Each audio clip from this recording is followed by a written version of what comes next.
The body is a living library that stores everything we've ever been through. And if we do not give the body the cue that we are now safe and allow it to discharge this undischarged energy, if we don't give the body the cue, it starts to become dense and stuck in the body. Most people don't realize that they have been living from a baseline of dysregulation, whether they're in hyperarousal or hypoarousal. And there's a spectrum inside of both of those. Most people are not regulated. Most humans are not regulated. Welcome to the Vital Path podcast, where holistic health, emotional mastery, and spiritual growth come to life through authentic stories, earned wisdom, and transformative insights from those who inspire what's possible. I'm your host, Andrew Newton, your steward on the journey to clarity, well-being, connection, and vitality. So take a deep breath, relax your body, and listen for what comes alive in you. This is the Vital Path, your invitation to awaken vitality, the missing piece shaping your transformation. Thank you all for joining us. Today we have a living legend in the studio, a weapon of love, a globally recognized speaker, author of brand new book, Spiritual Millionaire, really just a transformational catalyst, somebody who's been in the coaching and personal development industry for 15 years and leads the Bridge Experience, also a loving father to 4 and an amazing husband to wife, Alexi. Thank you for being on the show, Preston. Let's go. Bloop, bloop, bloop, bloop, bloop. Rastafari. Yes, Let's go. There we are. Yes, indeed. Thank you for having me. Thank you for setting this up. Thank you for all the work you did a year ago, 2 years ago, 3 years ago, 4 years ago to be able to sit here confidently and know that you've been chosen to bring this message forward. Yep. Thank you, bro. Appreciate that. Mm-hmm. Yep. And I've always been blessed to know this authentically expressed version of love's voice. And yet there's somebody tuning into this for the first time who's never met you and doesn't know your story. Yes. So for that person, I'd love to know what's part of your story that's shaped you that maybe most people don't know, but has really informed the man that you are today. Yeah, man. That's a deep question. I'm one of those people, and there's probably people watching this right now who are similar. I'm one of those people that have lived so many iterations and lifetimes in this one life. And I've had so many traumatic, heavy, crazy things occur that I'm all grateful for. I'm grateful for every single part of it. I'd say the one that probably most has sort of shaped who I am is very early on in life. I wasn't learning like all the other kids, and the school system basically decided that they wanted to test me and all these things, and they ended up speaking to my mom and dad, and they argued about it. I remember hearing them argue about whether I was mentally ill or not, and they decided to believe the school system. And so very early on, I was placed in special education. And this is, I'm 45. And so this is 1990. This is 88. This is like a long time ago when we weren't as sensitive to kids that were different. And so the story, all right, the narrative, we are social and historical beings, and we are also linguistic beings. So the narrative I made up about myself based on how society held special needs children was that I was a retarded kid. And so the deep level of shame and guilt for being the dumb son, for being the one that can't read like all the other regular kids, the one that can't do math like the regular kids, the one that is lower than everybody else, that that narrative was so thick in my consciousness that I began to be, to build muscles and a somatic body for other things. And my mom told me this story recently. I didn't even remember this, but I remember parts of what she's speaking to. When I graduated from elementary school, 6th grade, they gave awards, and I won like the kindness award or something like that. And she said that all the Down syndrome kids and all them, those are the people I was in class with, they stood up and like did like a standing ovation for me. And then all the other kids stood up, and it was like this whole thing where the school everybody just clapped for me. And the teacher pulled my mom aside and said, every time those kids are bullied, Preston steps in. So people make fun of this kid with Asperger's, Preston steps in. And I remember fighting this bully, Dwayne, for this exact thing because he was messing with this one little nerdy kid. But that's kind of who I've been. And it's evolved because I no longer hold the shame. I understand that I'm special and unique, and all of us are. I just didn't have a standardized brain, so I didn't do well at standardized tests. And I have since forgiven the school district. My mom's apologized for not fighting for me in that way. And it's just been this really beautiful healing. I have so many more stories that have shaped me, but that one in particular created an empathy and compassion for the underdog that I think, some people have and some people don't. Thank you for sharing that piece. Because meeting you, I would never known that on the surface. And what I heard in that is you had a great opportunity to expand into the parts of you that were always you, the kind parts of you, the parts who stand up for those less empowered at the time. And then the reconciliation, the forgiveness, the healing that happened from that label, that piece of that part of you that got shamed and told was less than. So you got to transform in ways that most people don't, expanding into gifts and then also healing through that shame.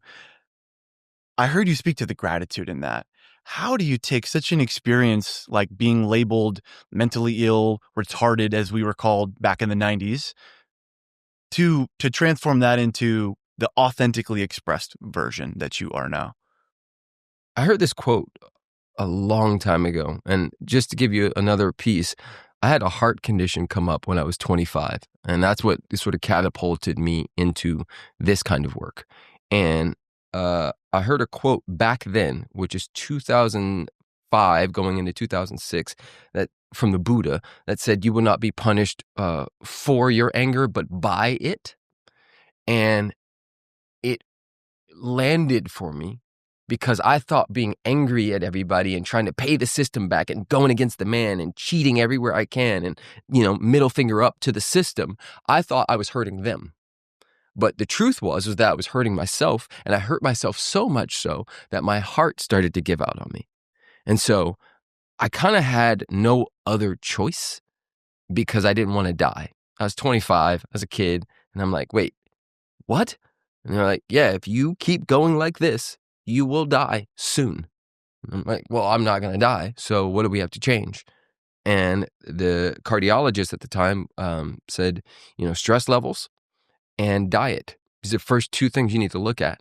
And then my girlfriend at the time, I told her, and her mom, God rest her soul, Jamie, said, I just got this new book by Jerry and Esther Hicks called Ask and It Is Given. I know you're dyslexic, but I also heard that you're having a hard time, so here. And she slid me this book. And I took it home that night, and I read the first couple pages, and it said, your thoughts become things, and you create your own reality. And I was 25, and I was like, I never heard these words ever in my life. Like, this is nowhere. No one's ever taught. My mom doesn't say this. My dad doesn't say this. No friends say this. What is that? And it sort of opened this world up to me, where I got super curious about what else I didn't know that I didn't know. And the recognition that the I and the self that was trying to poison everybody and get everybody back, I didn't have to identify with that self anymore. that there was something higher, something greater, something deeper about me and about you and about all of us. And I began to unhook, and this is some of my biggest work, and this is what we do in Bridge, right? In the Bridge experience. We help people unhook from the worldviews and paradigms that they have been so programmed and conditioned into that it becomes an of course. And so I started unhooking from all these ideas like, no, what if that's not true? What if I go left instead of right? What if I can't fail? What if God is all there is? What if love is all there is? What if I'm breathing love? What if I look to and at the world from the blessing and the miracle of this current life? What will occur? And just by turning everything on its side and questioning my of courses, I built and opened up a whole new world. Fernando Flores, great philosopher. Most people don't know him. Chilean philosopher, said you can't intervene in a world you can't see. And I began to see the world that I was born into, and I became a witness of it. And the moment you can witness anything, you can transform it. Mm-hmm. So that. So powerful. And what I heard is that it took a near-death heart condition to then make this choice, or this, to see the world from a different perspective. And so often that's how this work comes to us. You know, for me, it was a diagnosis of bipolar and being stuck in a Western standard of care system where if I had received some advice like, hey, look at your stress, look at your diet, that could have been the springboard I needed at that time. That's where we start, right? And then it's this beautiful books of inspiration, just nuggets of wisdom. And, you know, you touched on Bridge, where we're unhooking some of these programs that have been bestowed upon us from how we've grown up. And so within that, it's one thing to understand intellectually a new idea, but then there's another thing to drop it into the body. And so I'd love to hear about your transition into, okay, I understand the principles, but how do I let this land in my nervous system? How did that process unveil for you as far as really opening up the world of the body and the nervous system? Yeah. Well, let's just start with that is my primary work, which is working with the nervous system, helping people free themselves and build a somatic body that can hold everything they say they want and then some, right? So what does it mean to build a somatic body? If we were lifting weights, right, and we wanted to lift 400 pounds, deadlift 400 pounds, the likelihood of that occurring when I have not been in practice, when I haven't been going towards that, is pretty challenging. And so what we do in the Bridge experience is we help people understand that the body is a living library that stores everything we've ever been through. And if we do not give the body the cue that we are now safe and allow it to discharge this undischarged energy from 7, 8, 9, 15, 18, the breakup at 24, the losing of the job, the death of the parent, the divorce at 7, whatever it is. If we don't give the body the cue, it starts to become dense and stuck in the body. And so as I began to become aware that something was off, right? Again, awareness precedes choice. Yes. Awareness comes before choice. So as I open my awareness, and one of the most powerful ways to open your awareness is to be around people, right? Because we're social beings. To be around people who have versions of what you want. So my awareness starts to open up. Somebody introducing me to this guy named Judah. Judah is walking around in a type of man consciousness and embodiment that I've never seen before. And so I went to Judah and I said, what did you do to be that? And he said, oh, I did this transformational workshop in New York. I said, do they have them here in LA? He said, I think they do. I said, dope, sign me up, right? So I went searching, right? So awareness, not just awareness of the self, but awareness of the other, right? I often say, and please answer this, what happens when, if a baby Labrador retriever came in here right now, what do you think would happen to you and I and the cameraman? All attention on that beautiful essence of a puppy. Correct. Yeah. And then if it like fell or did some little cute thing, what would happen to us? Smile, joy, laughter. That, right? So there's the awareness of the self, and there's also the awareness of the other, and the recognition of like, oh, what did that do to me? Right? Same thing with that which doesn't feel good, right? What happens when I'm around this person? What is that person omitting that I might want to take on for myself? Because that's what we do for each other, right? And so I watched this dude operate in such power and grace, and I asked him, what'd you do? And he said, I went to these workshops. So I went and did the workshops.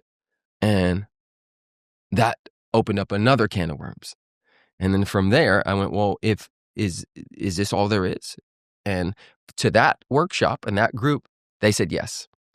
But I knew they weren't right, because a lot of it was mindset work. And then I went and did something else and something else and something else. And then I found myself with my mentor, who's now passed, Scott Cody from the Institute of Embodied Wisdom. And he introduced Strozzi Heckler and this nervous system work from a different angle, somatic work from a different angle. Somatic meaning the wisdom of the body. All of that sort of opened up these worlds for me. And I am really big on practice. You get what you practice. You become what you practice. You experience what you practice. And so all while that was happening, I also was, I did 1 year of 2 ayahuasca ceremonies a month. So I'm doing that. And then I had this moment where I went to Joshua Tree, California, and I did mushrooms for the first time in the desert. And I got so blasted and was so in my love space. And all I could see was God. There was nothing I could see that wasn't God.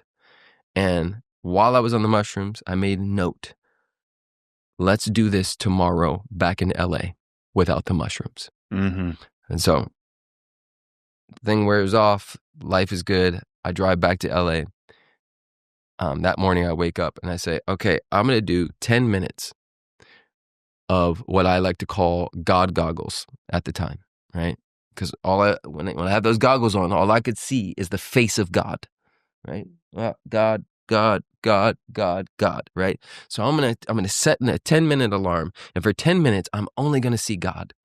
And I walked to the Pete's Coffee, and I walked in, and I was illuminated, just floating, and people drawn to me. Hey, what's going on? Hi, nice to meet you. Oh my God, I love your shirt. Wow, your energy's so beautiful. And it started. I'm like, oh, this is reflective. This is what happens when I hit the weights. Mm-hmm. When I hit the somatic weights and I practice, this is what occurs. And so I literally created a new normal for myself, and just by tinkering and deciding to jump into spaces. Gold. I heard this commitment to practice. And for me, that has been foundational to who I've become, whether you call them habits or practice. That's who we become, is what we practice. And what we're not aware of, we're still practicing. And so that opens up a realm of choice. And this is why I do the work, is so that I can have more awareness, have more choice. And underneath that is true liberation and freedom to be our most authentically expressed versions of ourselves.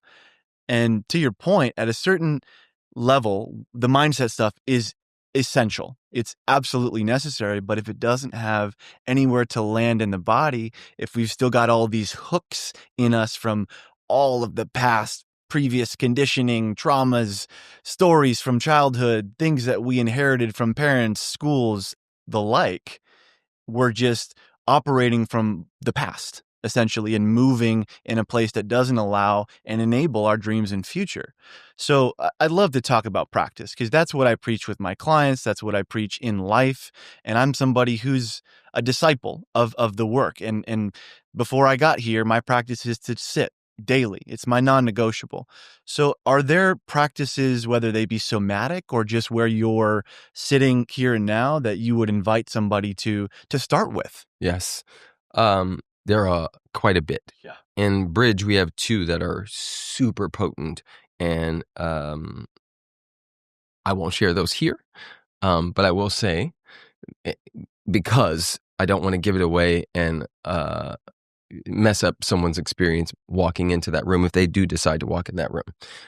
But I will say, if you ask somebody to define love, you get 8 billion versions of that definition.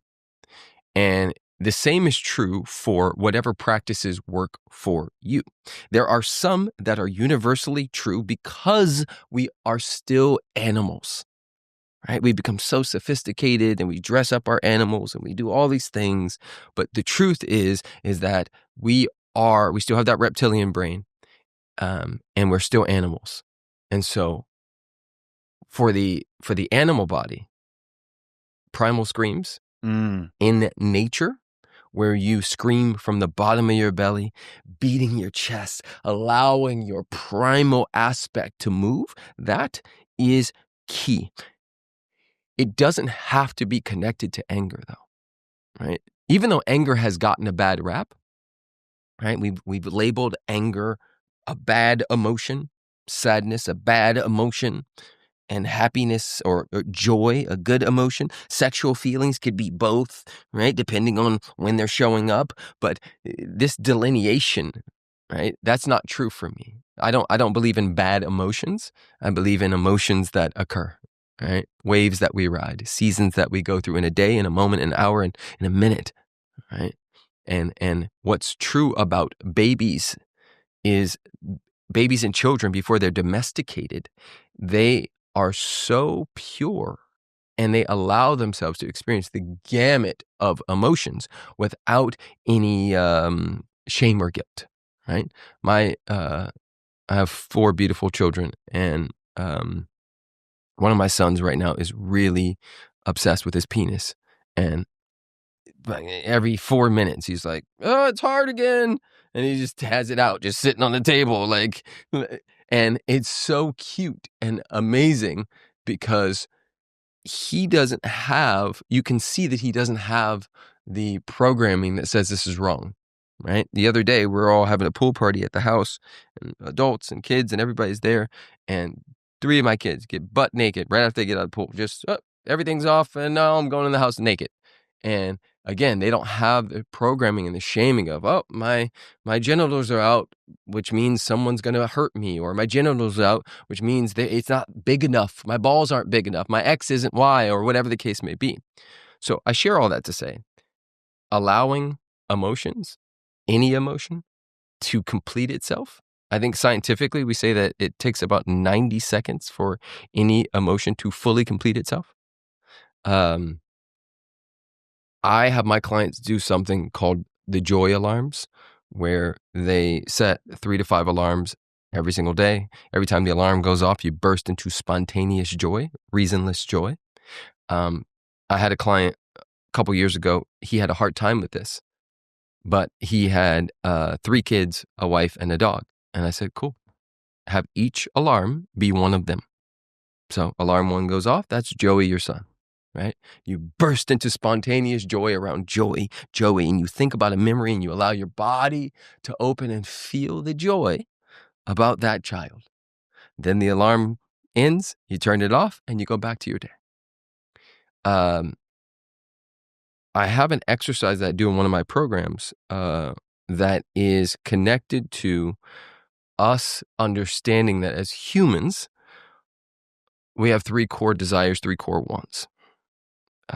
Safety or security, approval, right? Belonging, wanting to be liked, loved, or approved of. And when those two things don't feel like they're being checked off, we lean on control.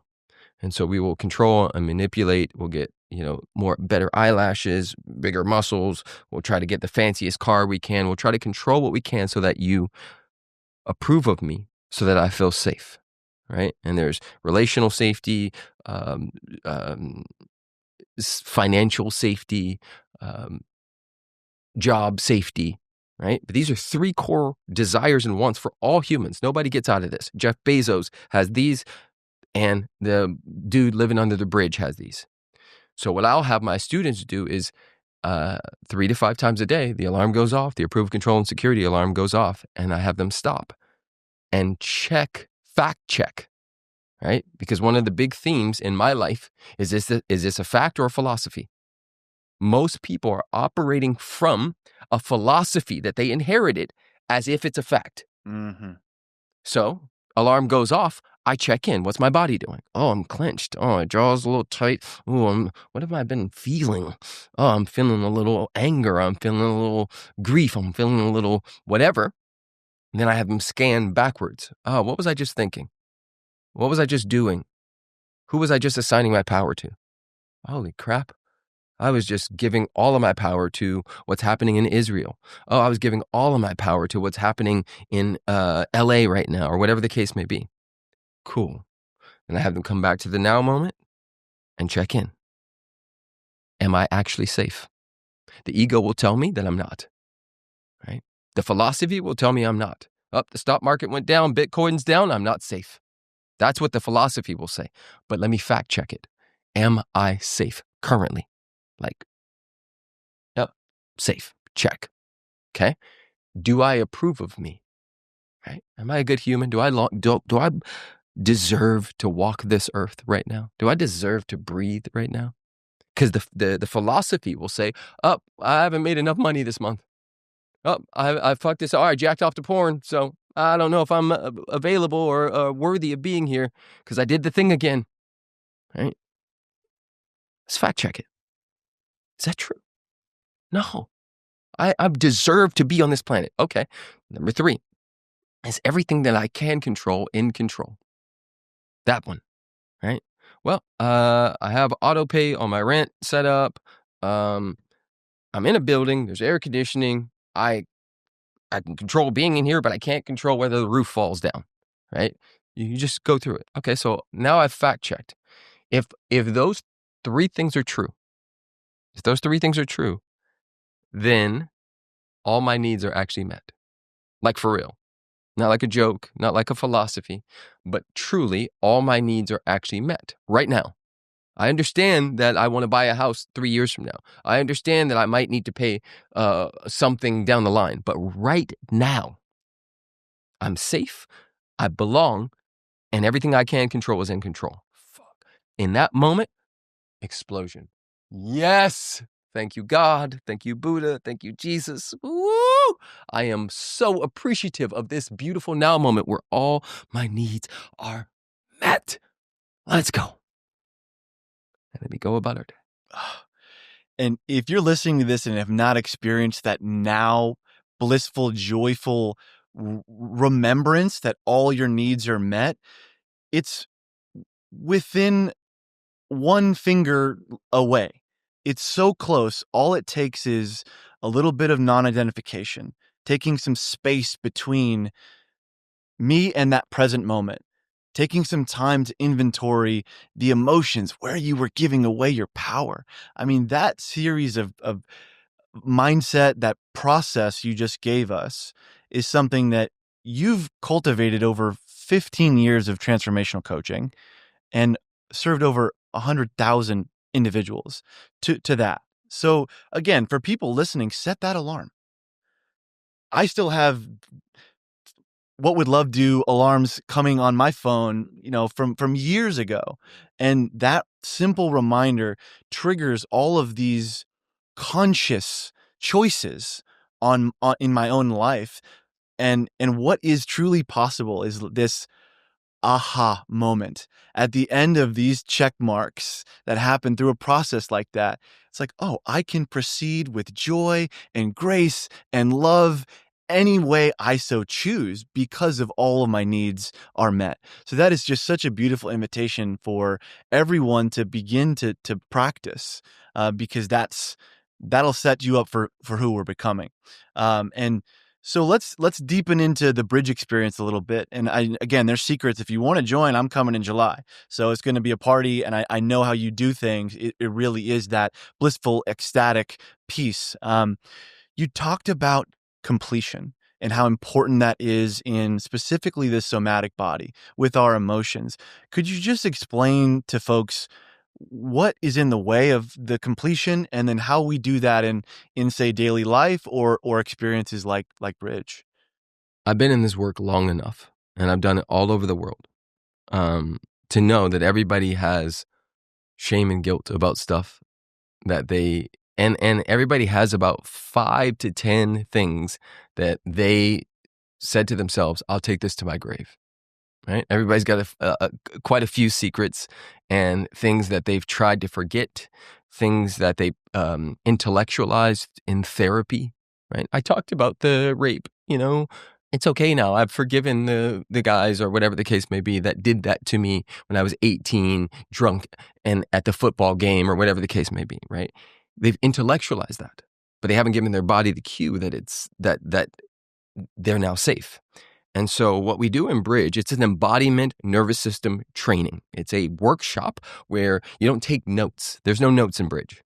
There's no seminar note taking. You are the workshop. It's like a safe room meets Spartan race meets ayahuasca ceremony, with none of those things, but all of that feeling. So there will be joy, and there will be discomfort, and there'll be joy and discomfort. And we are titrating the body and nervous system to expand in the face of normal contraction. So life happens. One of the first things we do, and it's the same thing. If somebody threw a baseball in here super fast right now, what would your body do? Recoil. Exactly. Yeah. Right? Contract. Mm-hmm. Stop the breath. Take up. Yep. Right? Tighten. High and tight. Right. Yep. So what we're working on in Bridge is right? Because from that relaxed state, from that regulated state, most people don't realize that they have been living from a baseline of dysregulation, whether they're in hyper arousal or hypo arousal. Hyper arousal is agitated, angry, aggressive, like, right? There's an energy where you feel a little more snappy than you feel okay with. Hypo arousal, when you're downregulated, is sadness, depression, lethargy, like apathy, like who cares? Like it's that energy, right? And there's a spectrum inside of both of those. Most people are not regulated. Most humans are not regulated. The greatest sports, the greatest music, some of it comes from this anguish and things of that nature, but there's a flow, there's a state of being, a state of consciousness that some of these artists like Beethoven and Bob Marley and Babe Ruth and Michael Jordan, they get in these flow states where they're so regulated and so present and so clear of their chatter, and the body is so free that they can create, right? We believe that all humans have music on their hearts that needs to be played. There's medicine that needs to be administered from your heart, from your soul, and most people are so far from it because of their secrets, because of the trauma and the shame and the guilt and the things they've witnessed and what they didn't get from their parents. One of the things we do, the position I take in Bridge, is the conscious dad they never got. Right? The moment Bridge is over, I step out of that role. But and Alexi, same thing. She steps in as the conscious mom that most people never got. And so this combination of the masculine, feminine, and masculine, feminine bodies, along with this workshop where you can't hide. One of my biggest complaints with the self-development world in general is it sometimes feels like a circle jerk where we're just, more information up. Well, ChatGPT is killing that. Information is not the thing. Right. right? There's information. It's not wrong or bad, right? You can go take a bunch of notes and have your life be kind of different, right? That's information. Then there's transformation, and then there's demonstration. And demonstration is what we go for, right? Can you be a walking, talking, living, breathing demonstration of the stuff you say? Can we close the gap from what you say and who you be, right? And have these things be the same. Have these things be the same, and this is where you live from, and you visit dysregulation. Most people are the opposite. They live from dysregulation, and then they have these peak moments. That's why so many people want to get on ketamine and all the other stuff, and how can I get high? To visit that flow state, to visit that God state. Just caveat for everybody, I don't do any of that stuff now. I did, right? But the whole point of medicine and all of these things is so that you understand who and what you are. And then you operate from it on a day-to-day basis. So that's something. Golden. And when you get into this embodiment work, you don't need the medicine. Facts. This is the end of the road of personal development transformation. It's how do I become that living example beyond just transformation? Yes. And so I'd love to delve into that a little bit. We're talking about a state of social engagement that's calm and allows for genuine human connection, that music to come out, just as though it's happening right now. And it's not to say we don't visit these other hypoarousal, hyperarousal, parasympathetic, and sympathetic nervous system activations. Correct. And I'd imagine what we love to glorify athletes and we love sex as well, because these states allow for our animal body and the primal nature to also engage in social engagement. So it's this rare combination that allows us to move through some of these things in community, in relationships. And I can imagine bridge is a type of experience where you're leaning into edges in that way. Yes. You have community all around you. You're being witnessed and seen in that experience so that you can heal it. Yes. So that's phenomenal. And I'm very much looking forward to experiencing it myself after having done a number of embodiment workshops, because what we're after is living examples of what's possible. That's what we need now in this world. So I'd love to kind of touch into what it is to transform and get there, because as far as all the personal development work that I've done, it seems like we're all after identity level change. And to a certain extent, that's just the beginning. Once we get that, then we can truly be liberated and come from that place of wholeness more often than not. Yep. And so there's a useful framework that I've heard you speak to about the 4 levels of consciousness. Yes. And I'd really like to build some bridges for people to get from level 1 to level 2 and hopefully from level 2 to level 3 in this. So would you mind just kind of giving people a brief synopsis of what that ascension process is? Yes. So I'm going to caveat all of this by saying that you can go from level 1 to level 4 and back to level 1 within 30 seconds, right? So you don't graduate and stay in one of these, but the awareness of them is one of the biggest pieces, because you can't intervene in a world you can't see. So I learned this from my mentor, Michael Beckwith. It is called the 4 stages of consciousness. So the first stage of consciousness is to me consciousness. This is where we operate in the world as if the world is happening to us, right? It's the weather's fault. It's Trump's fault. It's the market's fault. It's my girlfriend. It's my kids. If they would just be quiet on my calls, then I'd be okay. It's the waiter. They brought the wrong food again. This is to me consciousness, victim. I'm a victim to the world.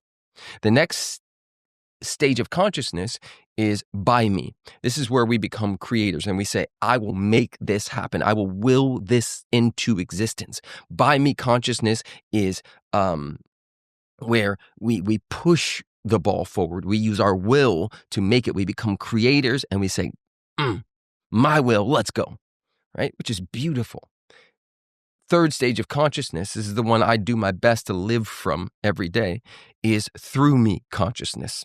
This is where we say, thy will be done. instead of my will. This is where we say, Spirit, Buddha, Krishna, Jesus, Allah, Source, Divine Intelligence, use me today. What would you have me do? What would you have me say? Who would you have me bless in this now moment? Where do you want me to go? Jesus, Allah, whatever you want to call it, take the wheel. This is where we move out of the way and we surrender our idea of who we should be to a greater extent, right? The last stage of consciousness is called as-me consciousness. This is the Buddha nature. This is Christ consciousness. This is where Jesus operated from, right?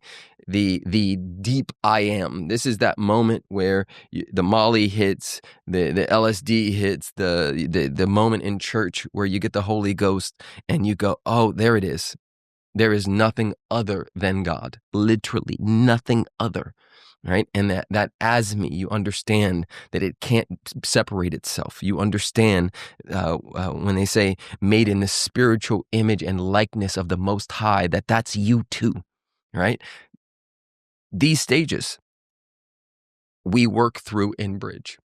And we hold up a mirror, and sometimes pandemonium breaks out in Bridge, and people are they cannot believe how wide we can go in these spaces for the sake of something that wants to be birthed. Right? A lot of people, we wear our mask so long that the masks start to wear us, and we don't know the distinction between the mask and the true self. And so what we do in Bridge is we help people witness themselves, and we help them pry off the mask by putting them in scenarios where they get to see themselves. Yeah. Golden. And thank you for outlining that framework. For me, you're not even in the game if you're playing in level 1, if it's a victimhood mentality. And personally, the shortcut was full responsibility. Just taking ownership for everything in my life, making amends, doing the best I possibly can to clean up my own mess, to get to learning how to be my own man, exerting my own will into the world, producing results based upon beating my own chest. Yes. And at least for me, having had an experience of the Holy Spirit, God, Jesus, Allah, I've had a feeling of that. One time is enough for me to go for level 3 at all times. Yes. I want that to lead me because I've felt it and had an experience of that. And, that's where I'm hoping to invite people into. And when we talk about spiritual millionaire, wearing rings and coming, where neck expression, it's this perhaps a bias about what that is, and a glorification of being spiritual. And at the same time, it's like, I didn't choose this path. This path chose me. Yeah. And I'd love to really unpack how we get people into that place of surrender and understand the value in this creating from one's own will. But how is it that you invite people into this co-creative space with the Most High God? So there's the whisper, there's the tap, and then there's the 2x4. And we're all at various stages in each of those for different domains of our lives. So you might be at the whisper where you start to hear like, yes, I've been doing this corporate job for the last 10 years, but there feels like there's something else. It feels like I'm supposed to do something else. I'm supposed to go on this retreat. I'm supposed to go to this workshop. I'm supposed to read this book. There's the whisper, right? Then there's the tap. The tap is when it starts to get more direct and these synchronicities start to occur and people start to show up in your lives and podcasts start to come out of nowhere and you start to find yourself being almost like guided towards something. The third one is the 2x4, and that's what I got when my heart condition came up. Right? That was the universe is saying, hey, you didn't listen to the whisper. You didn't listen to the tap. Now I'm about to take you out.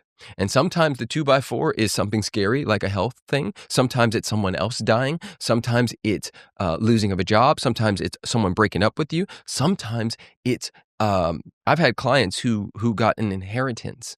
And the 2x4 was, I've been struggling and practicing struggling my whole life, and now I got all the money in the world and I don't know how to be with it, right? The 2x4 will come in a million different ways. It will come. I had a friend recently, his child threatened to commit suicide, and that was a hard blow for this person who loves their child and is like, well, okay, well, what am I missing here? What did I do to not see this coming? And so, to me, we find our way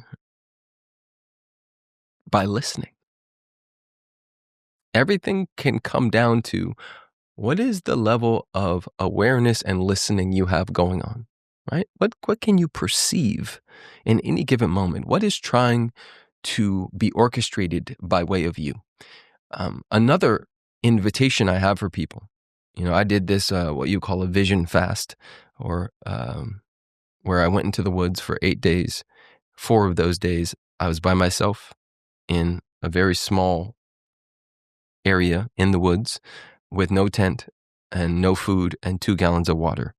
And on that vision fast, I got to understand nature and us as the same thing. So the lantana bush and its purple flowers every morning would lean towards the sun and go, look how pretty I am, right? Look at me. And then the spider, Leroy, who I would visit every day, and I'd walk, towards Leroy, and he'd go back in the bushes and be like, I see you too, bro, but don't get me, right? Leroy would have his own version of look at me, right? Doing God things through Leroy. And then the birds at dawn, right? Thousands of birds. Everybody singing. Oh, look at me. Life is good, right? Then the live oaks and the different trees and the different flowers and plants, all of them saying, I'm here, right? And for me, I have people come to me often, and one of the practices I'll put them on when they're having a hard time loving themselves is I'll say, every time you see something beautiful, I want you to stop and say, I am that too. Me too. You see a rainbow and you go, oh, God is nuts with it, right? You see a sunset and you go, ooh, the purples, the sherbets, the rainbows. Oh my God, it's so beautiful. Me too. Right? You see a little puppy and everybody, oh my God, it's so cute. Me too.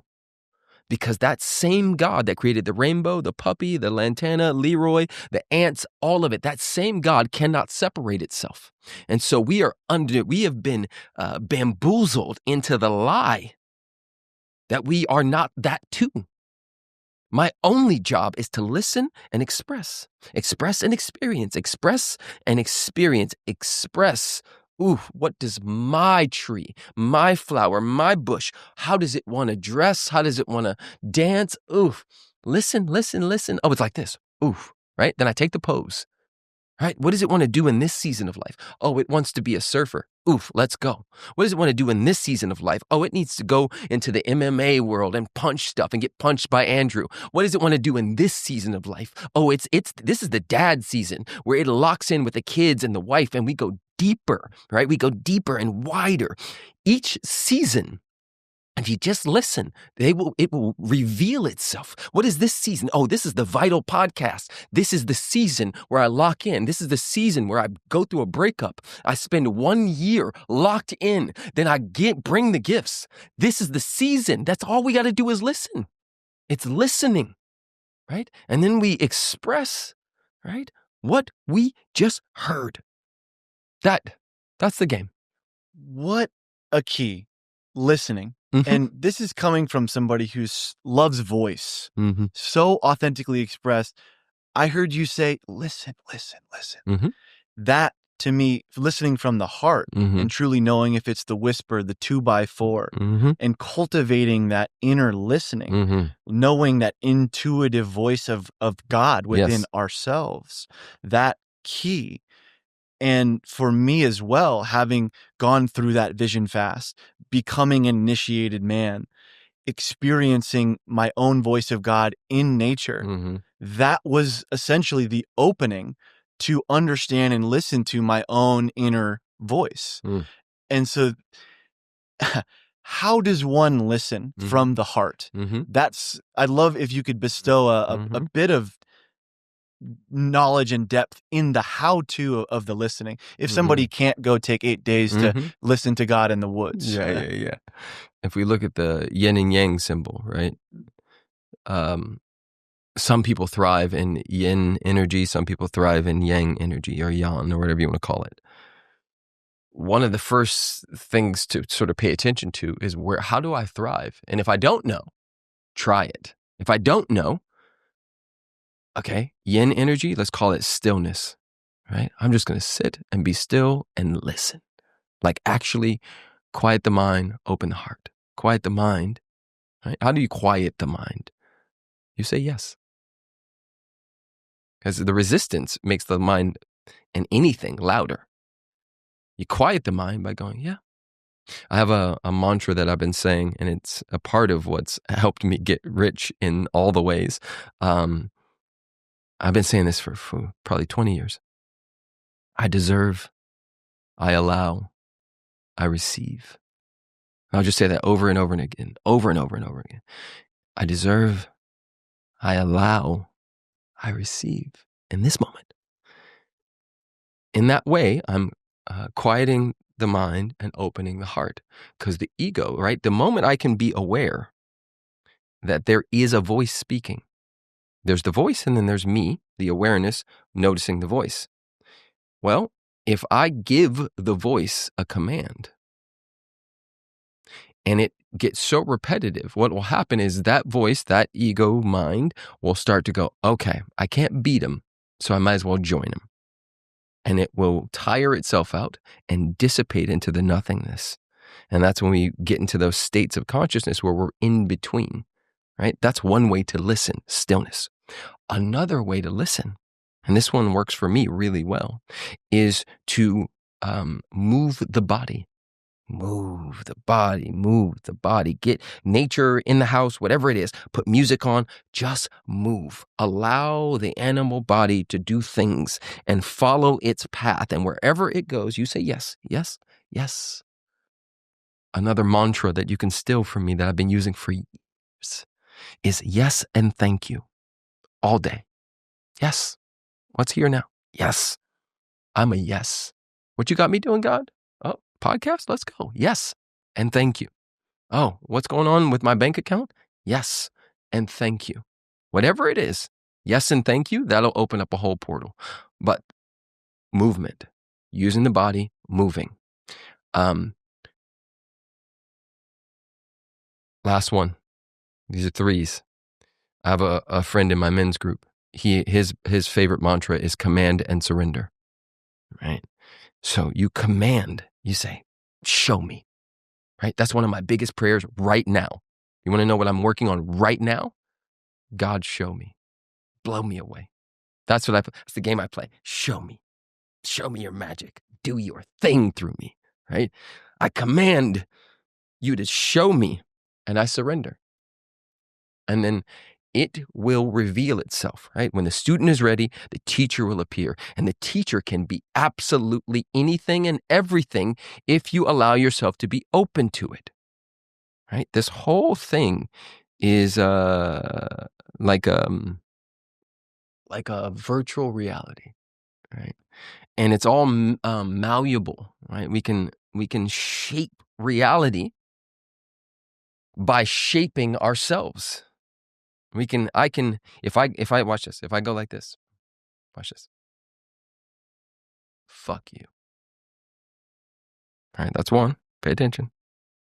Now watch this. Fuck you. See? Got me. See? Yeah. See? Same words, Mm-hmm. different energy. Come from. There we go. The context determines the content. I took certain context. Content shows up differently. I love this, especially in parenting, right? My children, sometimes I take the context of absolutely not. No. Daddy said no. Now, do you need a hug? Right? Do you want me to sit with you? I'll remove them from the scenario, from the environment. I'll take them in their room. I don't leave them. I say, you're not leaving this room till we're back regulated. Now, if you want to be regulated by yourself, you want Daddy to be quiet, I'll be quiet. I'll just sit here in the corner. But if you want Daddy to hug you, I'm right here. Come here. Give me a hug. Right? I'm teaching with context. Right? That's our work. So powerful. And that's that level of embodiment past transformation. That's living into demonstration, the dream of our ancestors that we needed to be present for our kids. That is truly inspirational. And I've witnessed you be present and be a present dad for your kids in a way that you can't make up. It's priceless to see that. The way your kids look at you with beaming eyes and the lightness that exists. So I've witnessed that, and it truly is inspirational. And I want to get into some of the conscious parenting because I aspire to be a father, and there's a lot going on in the dating world, the polyamory. This is just chaos right now. And so I really want to get into that and hear your take on some of the nonsense that's happening in the world right now. But to circle back on some of the keys that you just brought into, we're talking about when the mind is scattered, move the body, allow that flow to move through. I heard silence, and in our world of this modern, fast-paced materialism, silence doesn't necessarily have to be sitting in a lotus pose. Yes. It can be in nature, walking and moving. It can be listening to your favorite mantra or binaural beats, anything that just allows the mind to create some space from that ego, that languaging of the inner critic, and really tune into that inner voice. Facts. So I just appreciate the gems you just dropped, and then how you're doing it with the next generation is so key. I'd love to talk about and just speak to the man who wants to be a father in this day and age that is perhaps spiritual and has been fed these red pill algorithms or this alpha male mentality. And for context, I got to know you through the Empowered Brotherhood. And this was an incredibly pivotal point in my life to help me become my own man. And that shaped me in a way by getting to experience the aliveness that comes through Preston and Steph and Garen and Samson and all of the other men that I could sample and try on and feel into. And all of a sudden, I just came into my own knowing about that. So you mentioned having the men's group. You mentioned, and I do want to touch in more specifically about Empowered Brotherhood. But let's just kind of talk about the toxic masculinity, this conversation that is occurring in the online world right now, and how we can live into a new future for a healthy masculine or divine conscious masculine man. Yes. Man, it's a big subject, and it's really cool because once something is up and it's in the collective consciousness, it's in the process of healing, right? So I have a lot of hope, and I think it's beautiful. For many years, I've moved through my own judgment and also just been sitting with, we've been sold this idea, this man starter kit, that if you have muscles, money, and the woman, and maybe a couple women, right? Maybe 3 or 4 of them, right? Because God told you to do it. If you have that, then you are a man. And I don't fault them or our collective consciousness that thought that was real. You do ice baths, you're tough, right? All of these things. And while all of that was happening, I was waking up 5 to 6 times a night, 2 in the morning, 3 in the morning, 4 in the morning, patting babies back to sleep, right? Then waking up at 6 a.m.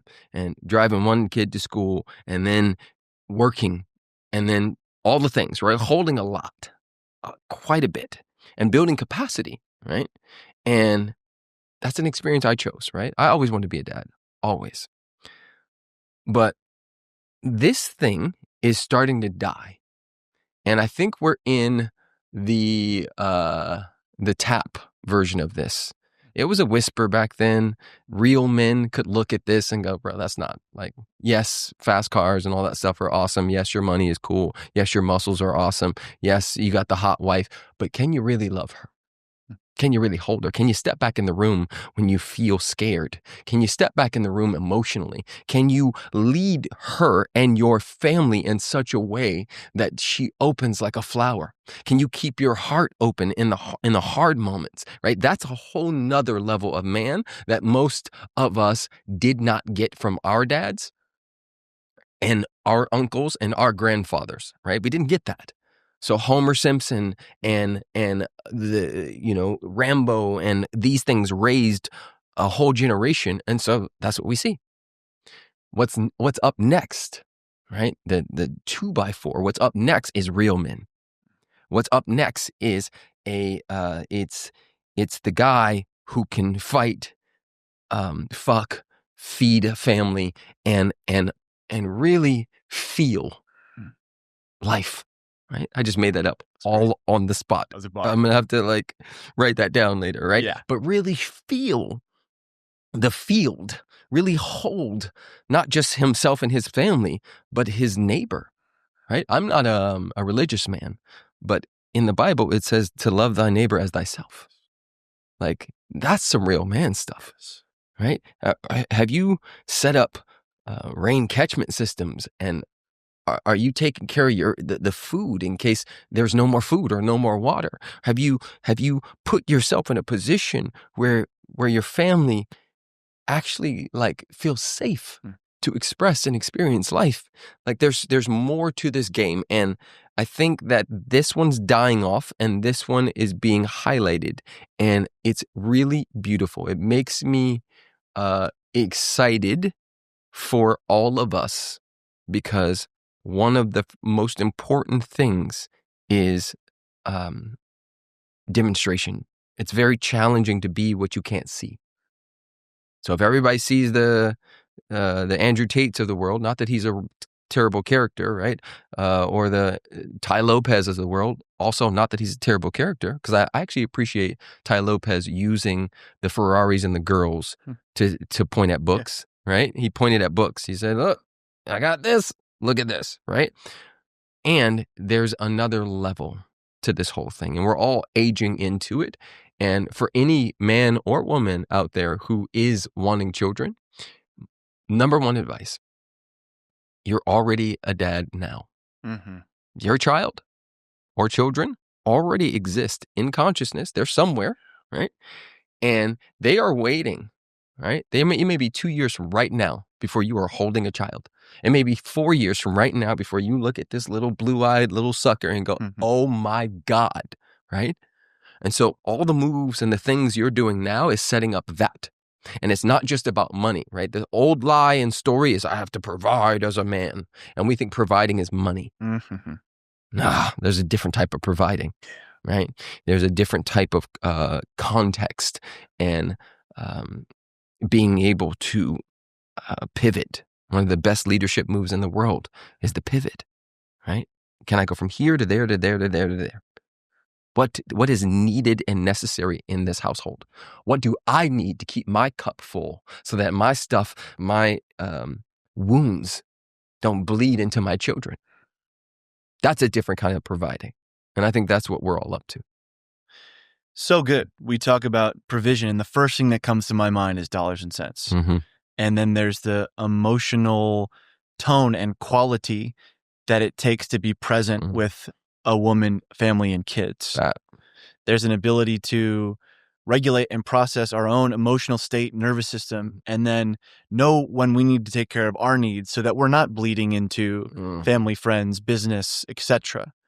And that's what I would consider a high value man. Mm-hmm. Of course, provision is a necessary component to all of this. In this world that we live in, you've got to be prepared for what's ahead. You've got to be able to utilize the body and lean into violence in some sense to know what we're capable and tap into that danger that exists in all of us. Yes. And then also have the range to be able to know what to do when.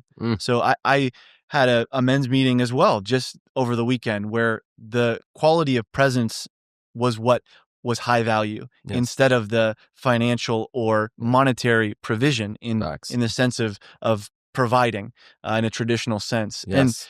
we've touched on men's groups, men's movements, Mhm. having other brotherhood and men by our side to help support this. And for me, that has been one of the most foundational pieces to being able to be that person for others in my life. Yep. Not only in community of men, but then also for the women, the children, the businesses that I'm leading, and all of the other extensions of who I am. Yep. And so let's just take a second to talk about Empowered Brotherhood and how that emerged, from you, what that became. Mhm. And that really was birthed out of you. And it Mhm. was a beautiful vision that I know has inspired so many men here in Austin and abroad. So Mhm. just give the audience a taste of what that was Yep. for you. And then there's some questions I have around it. Yeah. So, again, listening.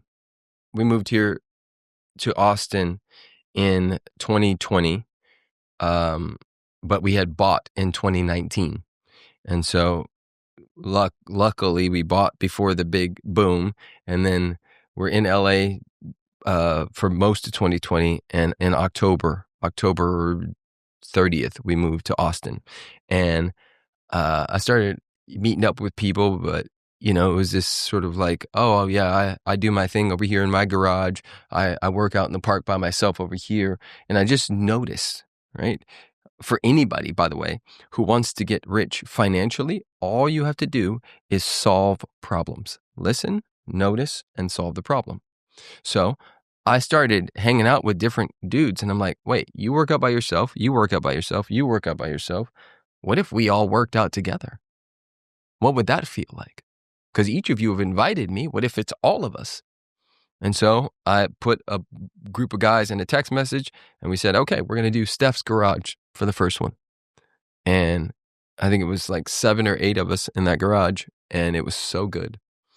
And, sometimes you do something and then people fall off, but I have an uncanny ability to make sure something happens, right?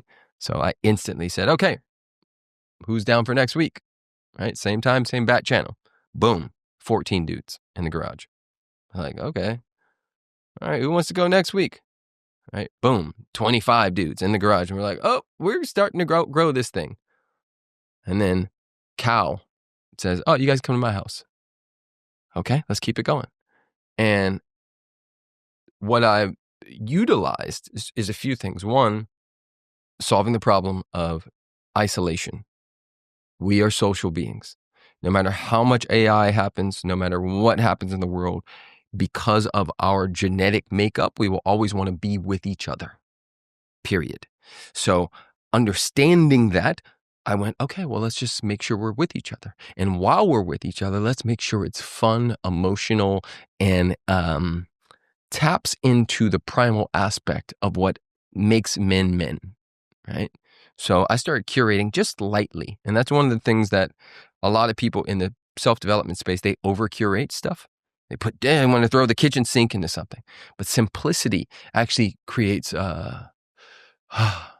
People soften and go, oh, now I understand this, right? So the simplicity of men, high-level men working out together, and it's invite only, became its own world. And we went from 7, 8 dudes in a garage to 1,000 members 1 year later. And it started to grow and do its thing. And mistakes were made. And one of the biggest mistakes from my end was not hiring people who weren't like me. If you only hire people that are like you, everybody will want to stand in front. But when things get that big, they need back ends, they need support, they need a whole nother layer and level of support. And I was not leader enough. I didn't have enough consciousness or awareness to set up the right back end and make it sustainable, because it took a lot of time and energy. Now, while all of that was happening, I had my own men's group called Man Cave Elite. I'm still in that men's group right now. We are 6 or 7 years in. And It has been feeding me and continues to feed me. And I think that all men need a men's group. Yes. I'm actually starting another one with Jetty Azuma called the Dream Team. And it's only 10 guys, and it's a year-long behind-the-scenes thing. But I think men's work is some of the most important work you can do, like for all of humanity, right? Just imagine if the Elon Musk and the Trumps had people, like imagine if, how do I say this? I don't want to be too rude. Some of the influencers that have gotten their ass kicked for their podcast and things of that nature had friends and men in their group to say, no, that's not who you are, right? When you have nothing but yes men around you, because you're private jet and your money, you're fucked. And humanity is fucked as long as that's occurring, right? But when we have people that will hold you accountable and love you for the sake of not just you, right? One more quick story. John Wineland, who some of you might know, is in my men's group. And my wife and I were going through a very tough time a couple years ago. And he said to me, because we were considering divorce, and he said to me, have you loved her the way that you want to? And it was such a dagger because I knew the answer was no. And the moment he asked me, I said, no, I have not. Therefore, we are not getting a divorce. We can't divorce if I haven't loved her the way I want to. Right? That was a man standing for my family, standing for my wife and my kids and my legacy. He did not allow me to sit in my to-me consciousness. He said, step over here. Have you loved her the way you want? Right? That, bro, game changer. And wouldn't have happened without another strong man holding up a mirror for what you couldn't have seen. And that was one of the greatest gifts I received from Empowered Brotherhood, is being around and having mirror reflections of all these different shapes, size, color, background, experiences, types of men that offered truth, not from any other come from other than I want to see the best from you. And there's a difference between, say, business networking groups, specific compartmentalized groups. Those are great. Yep. And something where a man's whole heart is available. It's not just one category of life, is been so valuable to me. And I've continued to lean into that because of the man I've become. It's, I'll just echo, I think every man needs some type of brotherhood this day and age. I agree. And so there's a men's group you've mentioned that you were in for 5-6 years. I've got one that I'm in pushing 2, and it's that kind of cohesion that happens over time. Yes. That allows for something special to happen. It's almost like a special constellation comes together and a resonance that allows for compounding that couldn't have happened any other way. Facts. So I'd love to just learn about where you guys are at 5 years down the line. I'm 2 years in, dude, and I would just want to continue to support these men's greatness. Yes. So what is that like looking back 5 years? Yes. What are some of the lessons you've learned in that? Man, it's the same for marriage. So my wife and I are 13 years in, 13. And having the gift of gone through so many different iterations and loved each other through it, there's a depth, there's a fulfillment, there's a visceral feeling that you cannot fake. You can't get it by just shooting it into your veins real quick. You have to actually sit in the fire together over time. And so being with these men going on 6-7 years at this point, we're so deep in that we know the details of each other's lives, and we can call each other forward with precision. It is like instantly, right? So some of the guys, they'll need breaks, and they'll go away, or they're moving through something. And because we know the details of their family life and how they grew up and all these different things, and the thing that happened at the retreat 2 years ago and the X, Y, and Z, I'll speak to one guy. There was this guy, And one of the best things you could do for your men's group is have it not be all a bunch of rich guys or a bunch of poor guys or a bunch of musicians. It has to be different. Yes. Right? And so 3 of the guys in our group were struggling with some money stuff, while another group of us were, millionaires and all that stuff. And this one particular guy, we have this retreat in Sedona, Arizona, and they each have a theme and they do what they need to do. And we're in that living room and we basically surround them and we're like, enough is enough, bro. If you're broke this time next year, we're kicking you out, right? Like it's that serious. Like, what do we need to do? Because you are in your 40s, you are dope as hell, you have a heart of gold, you are super smart. There is no reason for you to be where you are right now. So what do we need to do? And we worked through, and somebody played his dad and stepped in, and then the rest of us held him, and like we did the thing, and it burst into tears and moved through this whole healing process over hours.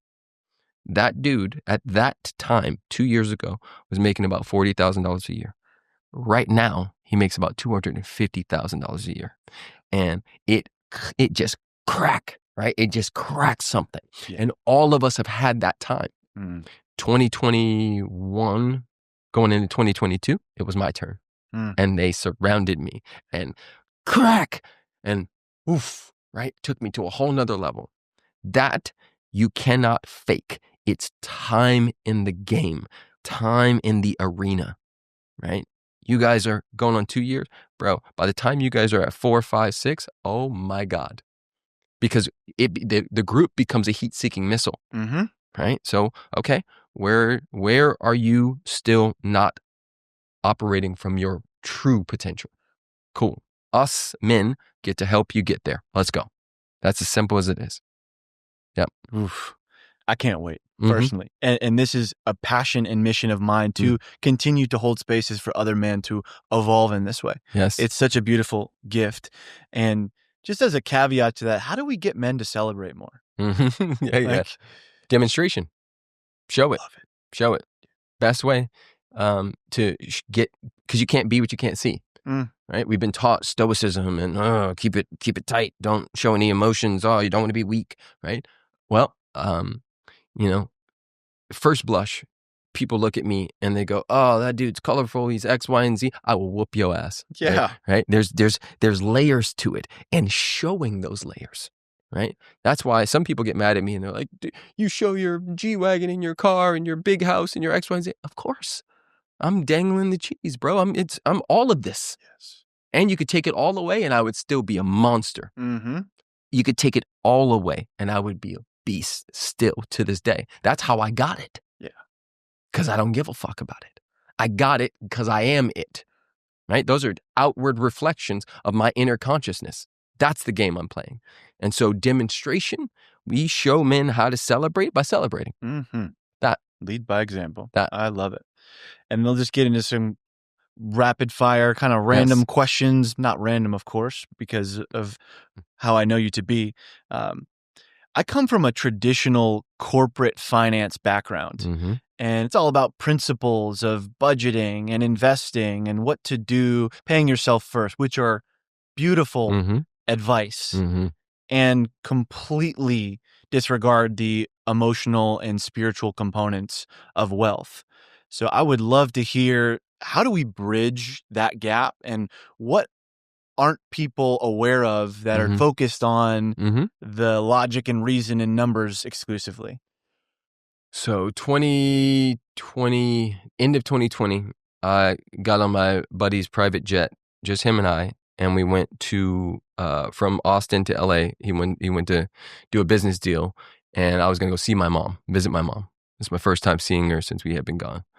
And on that jet, he was doing all these deals, and at some point, we're just sitting there talking, and I said, "Bro, what's the thing?" Because this dude has like $40 million, right? And I said, "What's the thing about money? Tell me something. Teach me." And he said, "Oh, it's simple." He was like, "There are money defenders, and there are money makers." And he said, defenders usually end up poor. Money makers who are on offense end up rich, and then they hire defenders to fortify the castle while they keep growing. And I went, boom, let's go, right? That is the key, right? Like my wife and I recently did, we looked at our financials and we're like, oh, we end up spending about $50,000 to $80,000 a month, right? Just in expenses and team and food and all the different things, right? And so we looked at it, and for her Virgo brain, she goes, yes, right? And it helps her with the spreadsheets and stuff like that. It kills me, right? The moment I look at the spreadsheets, I'm like, I'm going to work at Starbucks now. It's cool. It's good, right? So I need to stay on offense, right? You play any game in the world. If there's no offense, nobody wins. And so the logic, defense, how do my 401k and my X, Y, and Z? Yes to that. Yes. And what's more important is the offense. You find a cash machine, this will take care of itself. I needed to hear that personally. I've been on defense for a while, so big invitation here. There are guys out there that are doing all the right things, right? They've got the financial habits, they've got all these things, but still feel broke. They don't have the physical capacity to hold that level of wealth. Yes. What would you invite that man to do, probably outside of coming to Bridge, to expand that capacity? Start to count your blessings daily and feel them. Because there's one thing to intellectually say, oh, I have a couch. I got some air, breath in my body. Oh, I woke up in a house. Right? I can say that. But what will take that to a whole nother level is to go, I woke up in a house. And then let that move you. Like, bro, out of all the things that I've done in this lifetime, I figured out how to put a roof over my head. Thank you. Good job. Thank you, God. Right? Whatever that is. And like be moved by the blessings that you count. That will instantly start to build the somatic body to go, oh, I'm richer than I think I am. Yes. Yeah. For me, that's a piece. It's not just the mind. It's being emotionally charged in that way. I see you as somebody who's just generous, who has a spirit of generosity, and it shows in the community that you support. I mean, there's probably dozens of people who are going to see this that in some way, shape, or form you have helped in a way that will never, ever be talked about. But it's like you've got a tribe and community of people that you support. And I see that. My question about generosity is, when do you know when to stop? Cut people off from that. Yes. How do you define that line? Yes. It's less about the people and their ask and all that stuff, and more about the internal compass or like North Star as to why you're doing that thing. So I'll go back to my marriage. I was checking off all the right boxes, washing the dishes, waking up with the kids, doing X, Y, and Z, like everything you could check off, check, being the perfect husband. But I was doing it partially from make me feel safe, right? If I do this, if I do all this stuff, it's transactional. Look, I'm doing all the stuff. Now I want you to make me feel safe. I want you to take care of me. I want you to guess what needs I have. And that's a transactional scenario. So she could feel the gap between the authentic giver and generosity and the guy who's trying to get something, right? So that's the piece. And all no's are creative. I'm going to say that again for everybody in the back. Every time you say no to someone or someone says no to you, it's creative. So if you say, hey, P, can I get a ride to the mall around the corner? And I say no, I have instantly given you I've written you a script for creativity. Because if I'm not taking you, then what do you need to do? Be resourceful, figure it out myself. Exactly. So that's a gift. That's generous of me. Watch that one. Yeah. It's generous of me to say no to you, right? That we're going, right? High level. And so I'm constantly doing that and I'm checking in. People ask me to do podcasts all the time. I say no 98% of the time. But that 2%, I go, well, I just listen. All I do is listen, right? I get them all the time, every day. I'll probably have 5 today. And I'll go, nope. Thank you so much. I appreciate the offer. I'm a no for now, right? And Sometimes people like yourself, the spirit and it just goes, yes, that's a yes. No matter what. I don't give a fuck if 2 people see it. You didn't sign up for this game to be popular. You signed up to serve, period, right? You keep that part first. And the popularity and all that stuff will come. I was broke more. I've been broke longer than I've been rich, right? We look at it, 2005, we're now in 2025. 2005, the Heart Kitchen comes up. 2006, I start to get in the game. From 2006 to 2013, I made almost nothing. 6 to 13, basically donut. 13 starts to pop off. I make my first $100,000. 14, 15, 16, I'm up to like $600K a year, and it just whoa, right? But that's not that. I spent more of it not, and I was still serving. I was just as generous as I am right now about it all. And like those principles stick and remain. If I heard anything in that, it was to be of service Mm-hmm. and putting that first. Mm-hmm. Such gold there. I'd like to ask you a big picture question. Mm-hmm. What's a dream or a prayer that you're praying into Mm-hmm. that you may not see in this lifetime? I think one of the things that comes up for me is the unraveling of the machine that pays ignorant rappers and people to puppeteer an identity that then trickles into the kids and people who think that they need to be that thing. I may not be here for that full unraveling.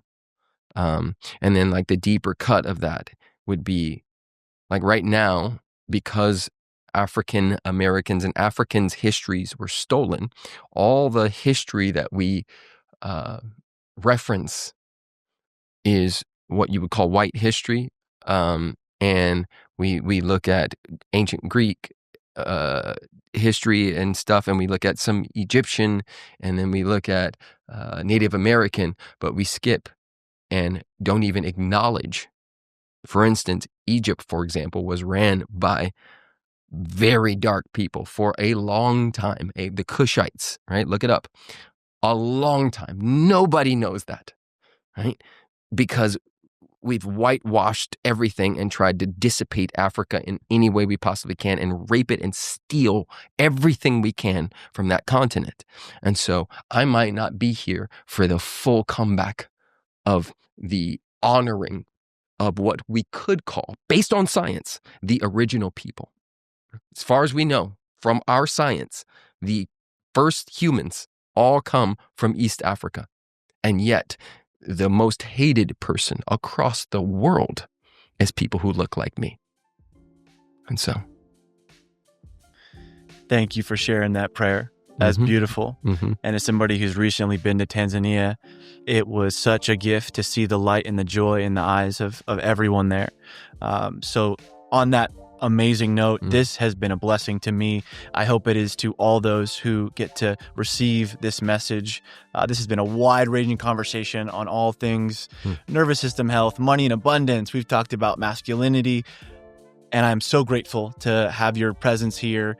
God bless you. And until next time, go live your life. Thank you for tuning in to the Vital Path podcast.